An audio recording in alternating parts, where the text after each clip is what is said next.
नमस्कार, मेरा नाम अमित कपूरवान है।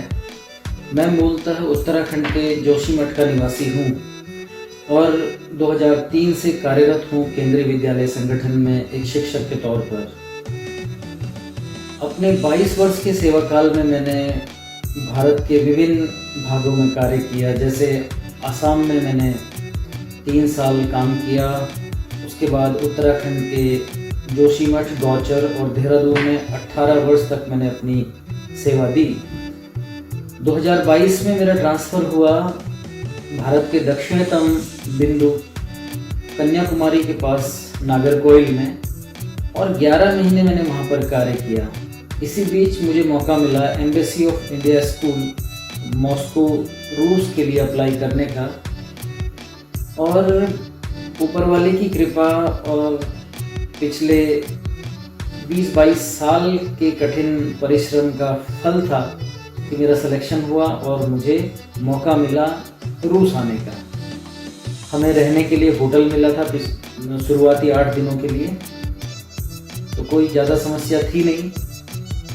हमें टिफ़िन से खाना आ जाता था जिसमें दाल, चावल, रोटी, सब्जी, सलाद सभी कुछ था, तो ऐसा लगा ही नहीं कि हम घर से बहुत दूर। 8 दिन आराम से गुजरे। 9वें दिन ये अपार्टमेंट जब मिला तो पहली जो चुनौती थी वो थी अपने किचन को शुरू करना। जैसा कि हमें बताया गया था कि थोड़ी बहुत राशन अपने साथ लेकर आए, तो 1-1.5 महीने की राशन हमारे पास थी, जिसमें मैंने उत्तराखंड की कुछ दालें और मंडुए का आटा, ये सब चीज़ें भी रखी थी। तो हमारे शुरुआती दिन अच्छे हुए। प्याज, टमाटर, आलू, ये जो ज़रूरी सामान है यहाँ पर स्टोर में थोड़ा सा ज़्यादा कीमत में लेकिन मिल जाता है, तो कोई बड़ी समस्या थी नहीं। क्योंकि जब भी आप अपने घर से दूर, अपने मूल स्थान से दूर जाते हैं, तो माँ के हाथ का बना खाना, अर्थात जो आपका सांस्कृतिक खाना है, उसकी आपको बड़ी याद आती है। और घर में भले ही आपको वो खाना अच्छा लगे या ना लगे, लेकिन जब आप घर से दूर होते हैं तो आपका बड़ा मन करता है घर का खाना खाने का। और मेरा बेटा भी उत्तराखंड के खाने का बड़ा शौकीन है। यहाँ आने के बाद वो फिर कभी खिचड़ी, कभी चौसे का और कभी कढ़ी का की डिमांड करता था। तो ये सब शुरुआत में लगा कि बड़ा मुश्किल होगा यहाँ पर अरेंज करना, लेकिन धीरे धीरे जैसे जैसे हमें यहाँ के बाज़ार की समझ आई, तो मैंने देखा कि बाजार में वो अनाज भी उपलब्ध हैं जो आज उत्तराखंड में आसानी से नहीं मिलते, जैसे कि बकव्हीट या उगल।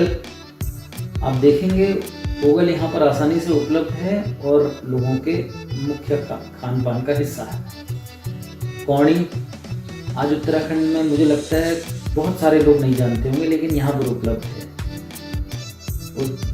जोशीमठ की जो विश्व प्रसिद्ध राजमा है, उसी टेस्ट की राजमा यहाँ पर मिलती है, क्योंकि यहाँ का क्लाइमेट ठंडा है और यहाँ पर अजरबैजान, कजाकिस्तान जैसी जगहों से भी राशन की सप्लाई होती है, तो पहाड़ी अनाज यहाँ पर आसानी से मिलते हैं। तो ऐसा लगा ही नहीं कि हम घर से दूर हैं। जैसे जैसे हमने यहाँ की मार्केट को एक्सप्लोर किया, तो ऐसा लगा कि हमारे बचपन का जोशीमठ, हमारे बचपन का उत्तराखंड जैसा था, वैसा हमें यहाँ पर महसूस हुआ।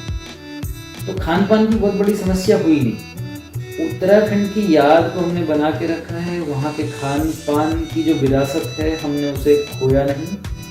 और हमारे घर आने वाले मेहमान या फिर जो हमारी एक छोटी सी कम्युनिटी है 5-6 लोगों की, हम जब भी मिलते हैं तो उत्तराखंड के खाने डिशेस बना करके उस खाने को बड़े स्वाद से खाते हैं और वहाँ की गपशप भी हम लोग मारते हैं। और YouTube एक अच्छा माध्यम है जिससे हम उत्तराखंड के गीत, उत्तराखंड के दृश्य, उत्तराखंड की फिल्में भी कभी कभी देखते हैं और याद करते हैं उत्तराखंड की संस्कृति को, और अपने बचपन के किस्से भी हम लोग आपस में बांटते हैं। तो ये जो मैं बात कह रहा हूँ, ये कहीं ना कहीं इस संदर्भ में है, जैसा मुझे देखने को मिला श्री नौटियाल जी से मुझे ज्ञात हुआ